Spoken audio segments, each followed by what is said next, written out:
Mein erster Besuch auf der Swiss Future Farm hat mich zum Denken angeregt.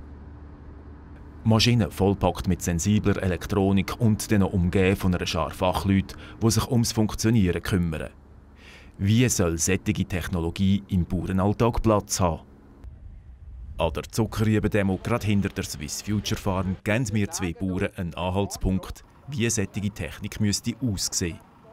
Ganz eine einfache Benutzeranwendung, die verhebt. Kann man einfach, dass man etwas selber flicken und etwas kaputt geht und das einfach funktioniert. Sie reden mir hier fast schon von der Seele. Einfach anstecken und loslegen. So habe auch ich Technik am liebsten. Doch, bis man an diesem Punkt ist, braucht es eben Leute wie der Marco Landis, der hier gerade ein kameragesteuertes Hackgerät in Betrieb nimmt. Das Hackgerät hat eine Kameralenkung, das heisst, es hat eine Kamera, die 2 Reihen erkennt. Dann hat es einen Verschieberrahmen, das Signal von der Kamera geht dann auf den Verschieberrahmen, sodass das Hackgerät hinten exakt in der Reihe geführt ist. Dass also möglichst schnell die Pflanze gehackt werden kann, aber gleichzeitig die Pflanze nicht ausgehackt wird. Und auch Section Control gehört zur Ausrüstung.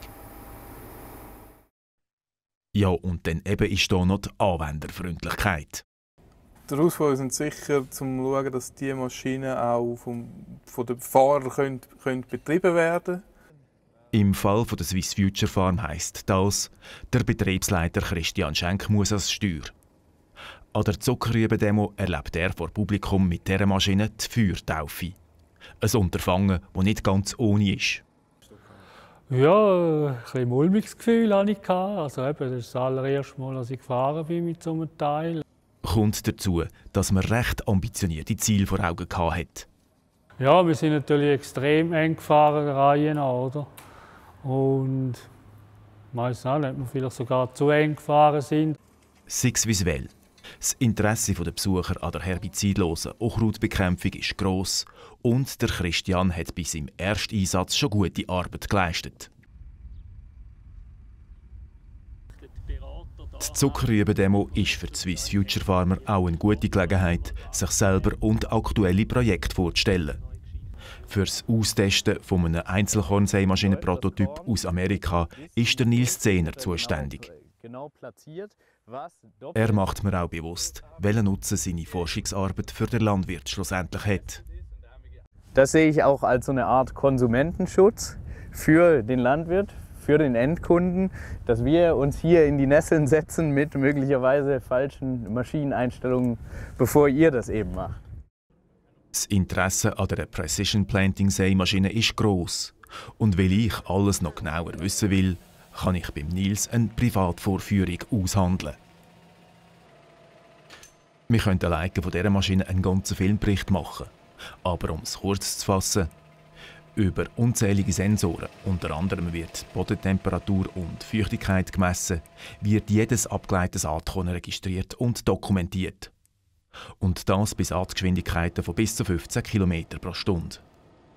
Der Nils ist zurzeit in Europa der Mann, der diese Maschine mit ihren Eigenheiten fast aus dem FF kennt. Er zeigt mir, was die riesigen Datenmengen aufzeigen können.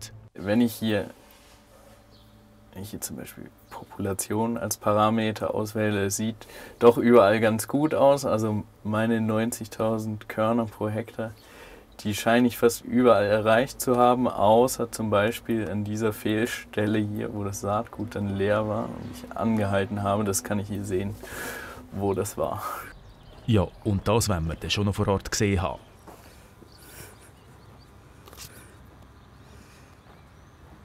Also, das sieht man ja auch.